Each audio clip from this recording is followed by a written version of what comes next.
So I'll begin with the caveat that, I've spent the last 15 years of my life studying Russia and Russian policy and the language and traveling throughout the former Soviet region. And I don't think I have the same understanding of Chinese policymaking as I do of Russian policymaking. Of course. But my views on China, in part because I look at Russia so much, tend to be much more dovish than what you generally find in the West. Now, we've had this trade war going on, which the United States really launched with China in 2017 under the Trump presidency for 6 years now. It's become bipartisan in the West, and I think that the West often conflates China with Russia because for China, the enemy of, my enemy is my friend. But when Putin sort of hoped that China would have this friendship without limits, which was the term that both sides used in a bilateral meeting just on the at the beginning of the war, I think that, it's been very clear that it's not really that much of a friendship, but more of a older sibling, younger sibling relationship. And I think there are very clear limits on it. So, if we compare China's reaction to Russia's initial invasion of Ukraine in 2014 and the annexation of Crimea, and the first sanctions that were imposed with how it is now, in the aftermath of the 2014 invasion, China within 2 months signed the initial Power of Siberia deal. Reports are that they got good gas discounts. They opened up new lines of credit to a number of Russian banks, including some of the ones that were targets of the initial sanctions regime, and they really moved to increase trade. Now, in the most recent meeting between Putin and Xi, it's been over a year since Russia invaded Ukraine in its full-scale invasion. Still nothing on China, from China on the Power of Siberia 2 pipeline, which Russia really needs now to replace its European exports, not to gain a new export market, but to replace one that itself has, lost through its gas weaponization. Russia needs defensive material support because of how much larger the war is now and how much support Ukraine is getting from the West. And then it needs new loans to replace its lack of access to credit markets and a way of bringing the profits that it has had from increased commodity prices over the last year to being something that it can actually use to buy friends and allies internationally. Putin got none of those things from Xi in his meeting. So, from my view, from looking at it from the standpoint of, how is this good for Russia, I saw it as a total failure. Now, because there was this great pomp and circumstance and Xi was going to go meet, Putin just after he's indicted by the International Criminal Court and everything, the West sort of freaked out and said, oh, this is this, new Russian-Chinese access. And I think that, China has a strategy to replace the United States as the premier geoeconomic power.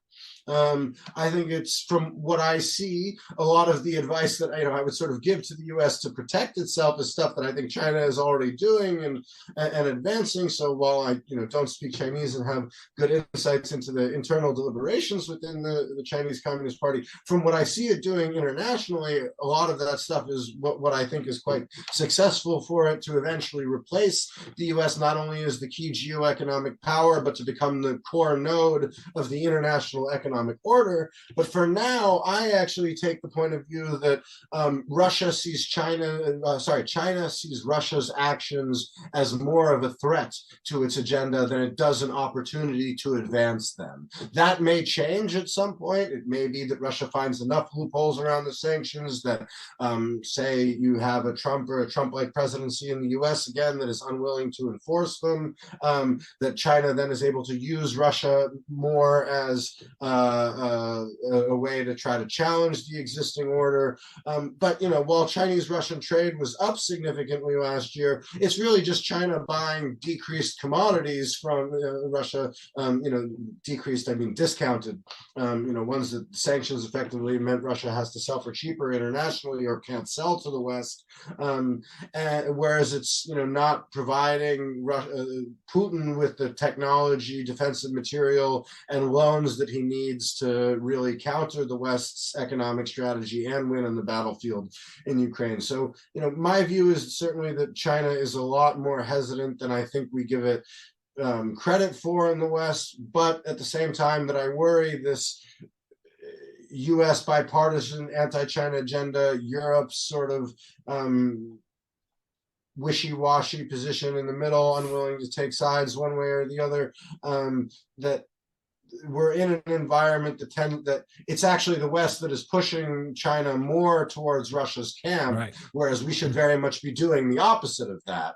And this is another example where I'm talking about carrots rather than sticks. China doesn't listen to U.S. sanctions, doesn't care about them. We can we could sanction Chinese businesses if they are found to be selling chips to China that use Western technology, to Russia that use Western technology, or if China does or is revealed to be providing some key defensive support. But those won't work. Instead, I think the West should go to China and say, hey, how about in exchange for you agreeing not to do this to Russia, of course you don't have to announce that officially, and just make the visits to Moscow a little less frequent, send the message quietly. But in exchange for you, not doing this, we can lower tariffs on X, Y, or Z.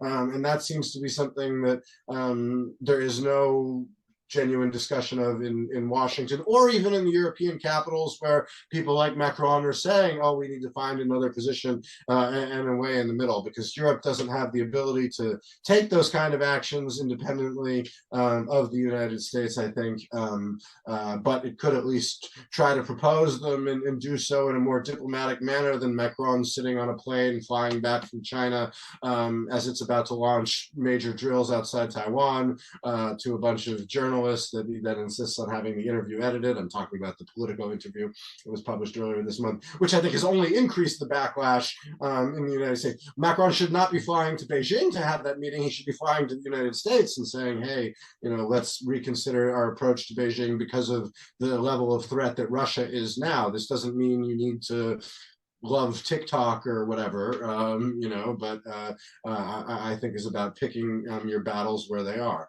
So yeah, that's sort of the short term where I think China stands now. It's certainly another question, another point of discussion, where the West and China are headed, and whether their economic war will in the future turn into, go from a trade war into an economic war as the West and Russia have been in.